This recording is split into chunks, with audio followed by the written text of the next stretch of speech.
teachers, we're only a couple of weeks into the school term, into 2026, and I know you're already feeling exhausted and depleted. I know that you drag yourself through Monday to Friday, you want sensory deprivation by the weekend. At the end of the day, you don't want to speak to anyone, you don't want to listen to anyone, and you certainly do not want to hear your name one more time. I know this because I've been there. I have spent 25 years in and out of the classroom and school settings, and I completely understand why you're feeling this and how you're feeling right now.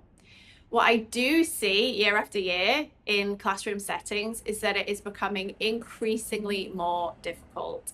The demands on teachers are much higher now. The needs of the children, the expectations on you and the children, expectations of the school system, reports that you have to write, and all of the paperwork, all of the things that you've got to schedule into your school day, the unnecessary meetings.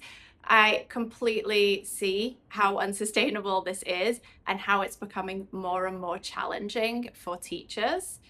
What I also see is that you're not getting the support or the skills that you actually need to be able to cope with this. You're expected to cope with the ongoing stresses throughout the classroom and throughout the school day without the skills or strategies to be able to support your own well-being, to make teaching sustainable. But also the skills and strategies are lacking in how you can best support children's emotional well-being and mental health, in addition to supporting their learning and development. So it is a lot, and it feels overwhelming and like brain overload. So I do empathize completely with everything that teachers are coping with and doing an amazing job coping with everything, but it's just not sustainable at all. You do need some well-being practices that you can implement consistently throughout your day. Now, obviously, I talk a lot about yoga-based strategies, movement breaks, regulation strategies for the classroom. And what's great about them is the strategies that we use with children, the breathing techniques and the yoga-based strategies that we use with kids in order to help them to feel calm, soothed, regulated, to get their body and nervous system optimized for learning and listening and communication.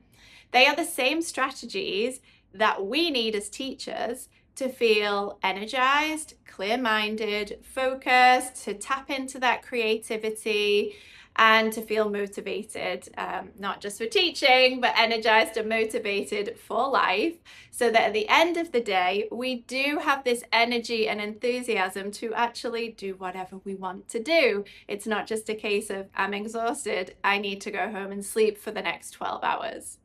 So that is one of the many great reasons as to why we should start implementing regulation and yoga-based strategies into the classroom.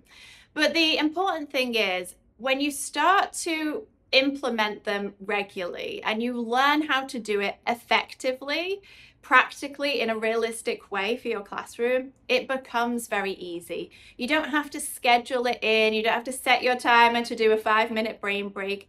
It just becomes part of your classroom consistently throughout the day. The children start to use these tools independently. You start to introduce these strategies and use these strategies without even having to think about it. It just becomes woven into the ethos and the lifestyle of your classroom. And that's what makes teaching and well-being sustainable. And it helps to support you, as well as giving the children these lifelong tools to support themselves, to support their well-being, their emotional and mental health, and their ability to learn, as well as, of course, nervous system health and brain health. So if this resonates with you in any way, then please do comment below. I would love to hear from you if you are an educator and you're hearing what I'm saying and you're feeling what I'm saying.